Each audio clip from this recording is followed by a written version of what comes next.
American democracy. The funeral. At the end of June 2011, I uploaded a video titled The Death of American Democracy. Here is a short excerpt. The collapses of the Twin Towers of the World Trade Center on September the 11th, 2001 were horrific events that few will ever forget.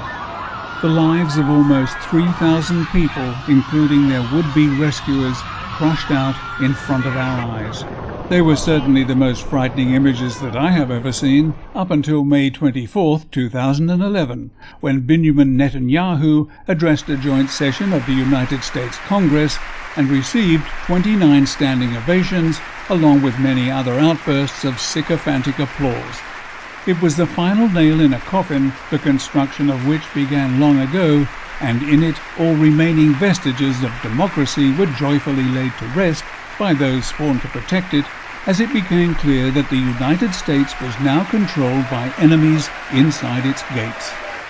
Ruthless enemies who brook no deviation from the policies they dream up, and few members of the United States House of Representatives or the Senate are prepared to commit political suicide by standing up to them. Instead, as we can see, they are all standing up to applaud them.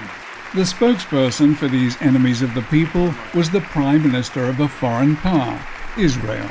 A strange choice at first glance, but really a clever surrogate, because the United States Congress could hardly be seen voting against the best interests of its own citizens, but it could be seen voting for the interests of Israel.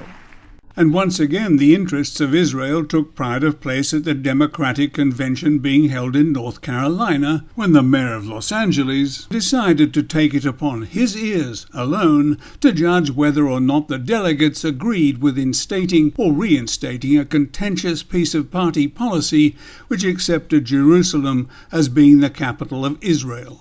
Never mind the repercussions that such a decision would have on a new administration's foreign policy, the further sidelining of the interests of the Palestinian people and those in the region who detest Israel's overbearing attitude towards them. Oh no, what Israel demanded of the Democrats, and what a laugh that name is, Israel got. Here's how. This guy decided to do a quick aye-no vote based on the sound that the delegates made, and this is the waveform of that sound. All those delegates in favor say aye. All those delegates opposed say no. In the opinion he was going to give it to the ayes right there and then, but changed his mind. Here's his second try. In favor say aye. All those delegates opposed say no. The no's certainly looked a bit louder to me, and probably sounded so to the Honourable Mr. Mayor, so he asked them to have yet another go. All those delegates in favor say aye. All those delegates opposed say no. In the opinion of the chair, 2/3 have voted in the affirmative. The motion is adopted, and the platform has been amended as shown on the screen. This was an utter disgrace. I've seen and heard this man described as a prostitute, but that is too insulting. Insulting to prostitutes, that is, for prostitutes only put themselves at risk.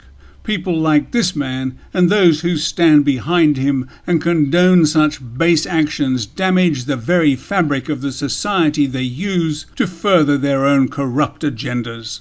They are as disgusting as those who stood and cheered the Israeli Prime Minister when he addressed a joint session of Congress, as already seen at the beginning of this video. There is little else to be said, so here is the ending of that video, which should be a wake-up call to those who have the ears to listen and the guts to do something about it. To understand the consequences of this craven grovelling, hearken not unto Netanyahu's words, rather look upon some of his nation's recent deeds and juxtapose them with the almost unanimous approval of the United States Congress. Zaytun, flattened by Israeli bulldozers. But in this house, they'd herded 100 members of the Samuni clan. And then they shelled it, killing 49 of them.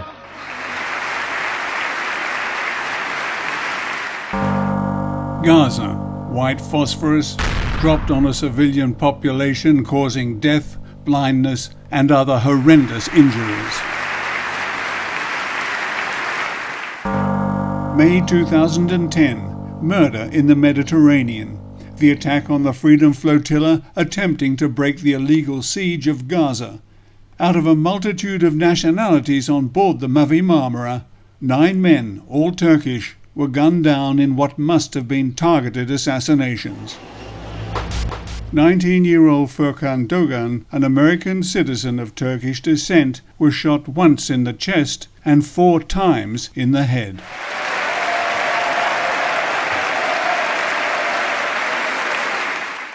It really doesn't matter who wins the upcoming presidential election. Either way, the American people and the rest of the world will lose.